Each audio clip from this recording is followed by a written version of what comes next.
मिट्टी से सना मेरा लहू भी तिरंगा हो गया। मैं जीऊँ तो भारत के लिए, मरूं तो भारत हो गया। नमस्कार, मैं कांठल कवि रोहित कमलवा राजस्थान की मेवाड़ की धरती से दशपुर की इस पावन धरा को सादर प्रणाम करता हूँ और आप सभी महानुभावों को सादर प्रणाम करता हूँ। तो एक कविता लेकर आया हूँ जिसका शीर्षक है भारत। तो कविता कुछ इस प्रकार है कि जिसे अपना देश प्यारा हो, जिसे अपना देश प्यारा हो, उसे नफरत मिटानी भी आनी चाहिए। भारत सिर्फ अधिकारों का नाम नहीं, कुछ फर्ज निभाना भी आना चाहिए। अरे जिसे पसंद हो मन का सूरज, उसे मोहब्बत जलानी भी आनी चाहिए। हर बात पर धर्म उठाने वाले को आईना दिखाना भी आना चाहिए। और ये जातियों के किले कब तक सजाओगे तुम? अरे कब तक अपनों को ही अपनों से लड़वाओगे तुम? जिस मिट्टी ने सबको एक ही सांचे में डाला, उस मिट्टी पर कितनी दीवारें बनाओगे तुम? जिसे भारत की तरक्की चाहिए, उसे हर हाथ की ताकत बचानी होगी। सिर्फ अपने घर का चिराग नहीं, पूरी देश की लौ बचानी होगी। जैसे आप और मैं या भारत का प्रत्येक व्यक्ति जैसे सपना देखता है, कल्पना करता है कि भारत कैसा होना चाहिए, तो हुक्म मैं उस भारत का सपना देखता हूँ जहाँ नाम से पहले इंसानियत होती है, जहाँ धर्म किताबों में रहता है और मोहब्बत हर दिल की हुकूमत होती है। तो इसी पर लिखा था, तालियां बजा देना अगर पसंद आए। जो जिस काम में बेहतर हो, उसे वही काम करने दो। सदियों की बेड़ियां तोड़कर नई उड़ान बनने दो। ना मंदिर बड़ा है, ना मस्जिद बड़ी है, सबसे बड़ी ये मातृभूमि है। जो इसके लोगों को बांट रहा है, वो सबसे बड़ी मजबूरी नहीं, सबसे बड़ी भूल ही है। हक यानी लालच वाला शब्द हक। अरे हक उतना ही जताओ तुम जितना किसी का साथ निभा सको। भारत से अगर सच्चा प्रेम है तो गिरते हुए को उठा सको, क्योंकि तख्तों से नहीं किरदार से इतिहास लिखा जाता है। तख्तों से नहीं किरदार से इतिहास लिखा जाता है। नफरत की हर दीवार को एक दिन गिरना ही पड़ता है। जो लोग मोहब्बत के बीज बो जाते हैं, असल में वही मुल्क का भविष्य बना जाते हैं। क्योंकि बहुत हो चुका रिश्तों के नाम पर ये जात और मजहब का पहरा। अब बराबरी सिर्फ शब्द नहीं, हर दिल का सच होना ठहरा। क्योंकि आपको पता है, फिर भी बताने की जरूरत है कि खून का रंग एक है, आंसुओं का रंग एक है। तो फिर क्यों इतनी पहचाने हैं? जब अंतिम सफर में सब मिट जाना है, तो क्यों इतनी ऊंचे दीवारें हैं? अरे बहुत बन चुके हिंदू और मुसलमान, बहुत बन चुके ऊंच और नीच। अब भारत को भारत रहने दो, अब इंसान को इंसान रहने दो। क्योंकि जब इतिहास लिखा जाएगा आने वाले कल में, तो धर्म नहीं कर्म गिने जाएंगे। और जो भारत को जोड़ कर गए हैं, वही असल में वीर कहलाएंगे। क्योंकि बहुत हो चुकी नफरत की राजनीति, अब मोहब्बत का अभियान होना चाहिए। बहुत बट चुका है मेरा भारत, अब पूरा हिंदुस्तान होना चाहिए।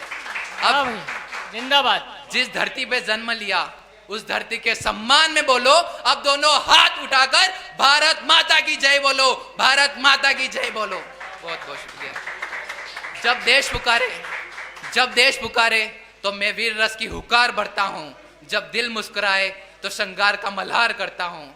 तो जब मैं रतलाम जंक्शन से रुड़की उत्तराखंड के लिए सफर कर रहा था, जब मेरा इंडिया टैलेंट फाइट सीजन 7 के लिए मेरा चयन हुआ था 5 लाख जनों में से, मतलब 1000 जनों में, तो मैं उसमें गया था। तो एक आशिक मिला जिसकी हालत बहुत ज़्यादा ख़राब थी। जब मुझे पता चला कि भाई क्या है, तो मुझे पता चला उसके बाद कि उसकी प्रेमिका की शादी उसके पिताजी ने अपनी जाति के किसी बंदे के साथ करवा दी। वो बहुत फूट कर रो रहा था, और रोए भी क्यों ना, क्योंकि 6 साल का प्यार था। तो इसी बार मैंने कुछ लिखा था कि प्यार का हर एक कतरा गुलाब हो गया, तेरे ब्याह का मौसम भी नवाब हो गया। हमने तो चाहा था बस तेरा हाथ उम्र भर, पर जाति के आगे हर एक सपना खराब हो गया। ना तू गलत थी, ना तू बेवफा थी, ना मैं गलत था। तो फिर मानो अपना रिश्ता क्यों सवाल हो गया। जब तेरे पिता ने तेरी ही जाति का नाम लिया, मानो मोहब्बत का चेहरा उसी पल उदास हो गया। ऐसा लगा उस रात बिछड़ते वक्त जैसे राम हिंदू का और अल्लाह मुसलमान का हो गया। मोहब्बत रोती रही बीच रास्तों में, और समाज फिर से जातियों का गुलाम हो गया। काश कोई ऐसा जमाना आए जहां दिल का रिश्ता ही सबसे बड़ा नाम हो जाए। तो ये तो कविता हो गई। अब मैं शायर के सम्मान में एक शायरी बोल देता हूँ जो मैंने लिखी थी कि टूटकर भी ख्वाब अब जुड़ने नहीं वाले, निकल चुके हो इतना आगे कि अब मिलने नहीं वाले, अनजानों से वास्ता अब गैर नहीं रखते, जाओ अब हम तुम्हारी दहलीज पर पैर नहीं रखते, जिससे मिलती है खुशी होती भी बर्बादी उसी से है, जो हमसे भी ज्यादा चाहे, जाओ कर लेना शादी उसी से, कर लेना शादी उसी से। धन्यवाद। अगर कुछ समय मिले तो देखो, मैं मेवाड़ से आता हूँ, और अगर मेवाड़ के उस हिंदुआ सूरज पर बात ना करूं तो फिर धिक्कार है मेरे कवि जीवन पर। तो इसी बात पे कि जिनकी शौर्य की गाथा ये जग गाता हो, उनकी याद दिलाने आया हूं। तेजवान, दयावान, विवेकवान, बुद्धिमान और बलवान ऐसे वीर शिरोमणि महाराणा प्रताप की याद दिलाने आया हूं। जब महाराणा प्रताप के साथ अकबर का संधिखत हुआ तो राणा ने जवाब दिया पीतल के नाम कि उदन आया पहला पीतल, मातो मारो कट जावेला, जो सेली फौज बना जोधा कर वालो लेट जावेला, थे बिसासा रही जो पीतल, राणो रण में हुकारेगा, तन पे माथा रहता राणो हिम्मत नहीं हारेगा। राणा की हिम्मत देखकर अकबर सेना कांप उठी।